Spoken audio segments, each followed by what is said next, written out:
Yo guys, what is good? Welcome back to another SP Vids video.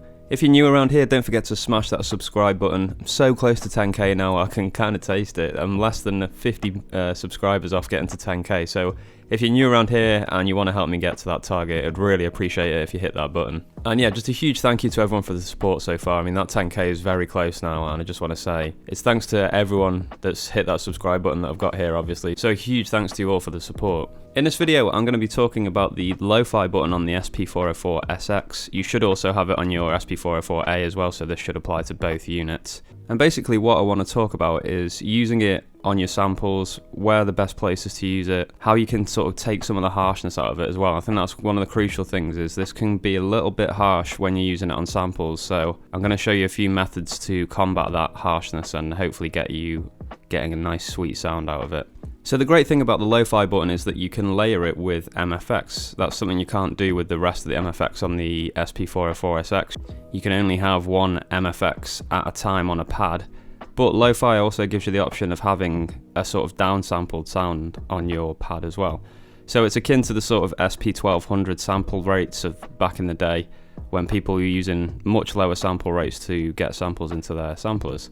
So I've got a few samples in here, and this harshness that you get from it doesn't always happen on every sample that you use, so I'll try and find the best example that I've got, and I think this is it probably. So I've got these little chops in here.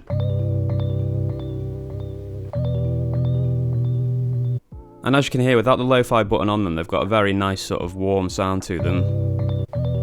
Muted, not many highs in there, so it's got a really nice lo-fi feel to it. So let's see what happens when we put the lo-fi button on both of these. Now I hope you can hear that properly, but to me that's just a little bit too harsh for my liking. It's not the mix I'm going for with this particular beat. So what can I do about that? Because you don't have any controls over the lo-fi, there's no parameters that you can play with, which is unfortunate, but here's some workarounds that you can use. So one of the first things I'd suggest is that you can put some noise or static over the top of your beats, which is obviously very common in lo-fi beat making anyway. And this can kind of mask the lo-fi ring a little bit, so here's it without the static. And if we put that static over the top,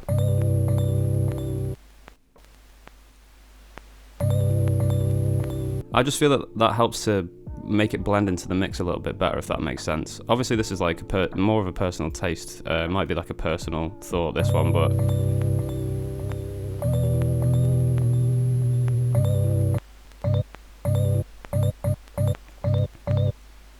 so that was it without, and this is it with the lo-fi button, and this is it without the fuzz or static again.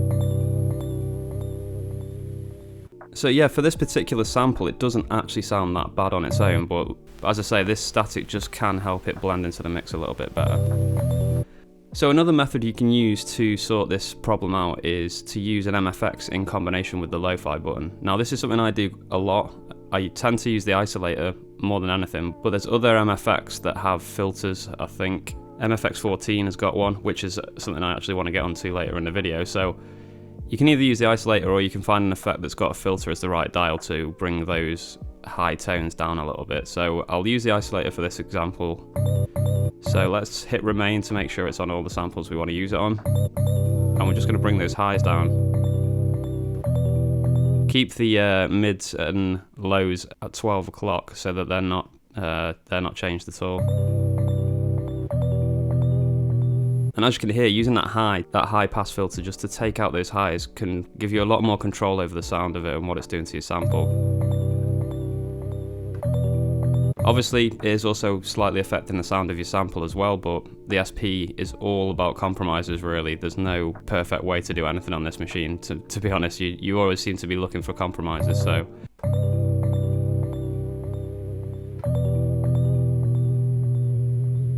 So yeah, that's another method you can use. Slap the Isolator on the samples that you're using and just use the high pass setting to reduce the highs on your sample a little bit and take off those harsh tones. So another method you can use, which will give you a similar result but give you more control, is you can use the MFX14, which is Bitcrash. So this is kind of a very similar sounding MFX, and it gives you more control over what the effect is actually doing, because obviously you've got the parameters to play around with.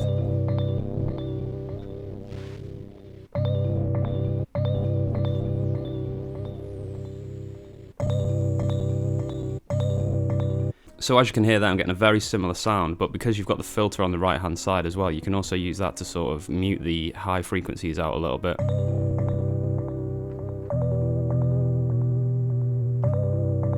And as you can see, that gives you a really nice effect. So yeah, MFX14 has got far more control than just slapping the lo-fi button on your sample, and you can experiment a little bit more and get some more unique sounds to your samples.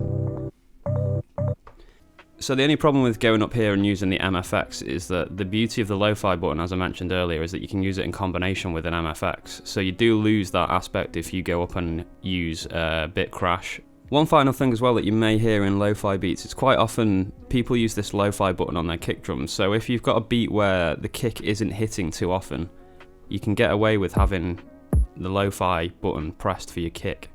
And it just gives it that kind of nice gritty ring to it. But because it's not happening too much in the beat, it's not going to take over the mix. It just adds quite a nice little character to the beat. So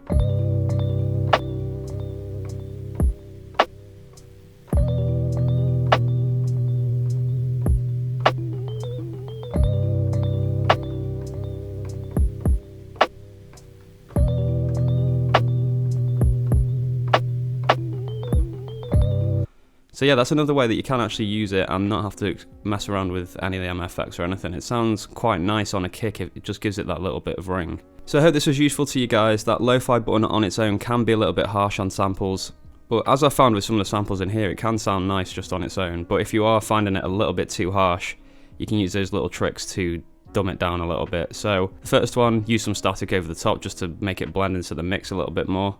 That's something we do in lo-fi a lot anyway, so it's probably going to be something you're already doing on your beat. Another method is to use the Isolator. Use the high pass setting to take some of the highs off and mute those high notes on the lo-fi setting a little bit. The third option you've got is just don't use the lo-fi button at all. Head over to the MFX, use Bitcrash, and it gives you far more control over that sound. Then you can resample that and use other effects on it to your heart's content, basically. So like I say guys, if you're new around here, please hit that subscribe button, and also if you like the content, smash that thumbs up as well, as it helps me out a lot. If you've got any questions or comments or further suggestions for this button, then feel free to leave a comment below. It helps the community out and we can all become better beat makers. Just before I go quickly as well, don't forget that there is now membership on this channel, monthly vlogs, discount codes, loads of other incentives, so hit that join button underneath or hit the link in the description to find out more about supporting the channel in that way. But apart from that guys, keep making beats. I will be back very soon with more content. Peace!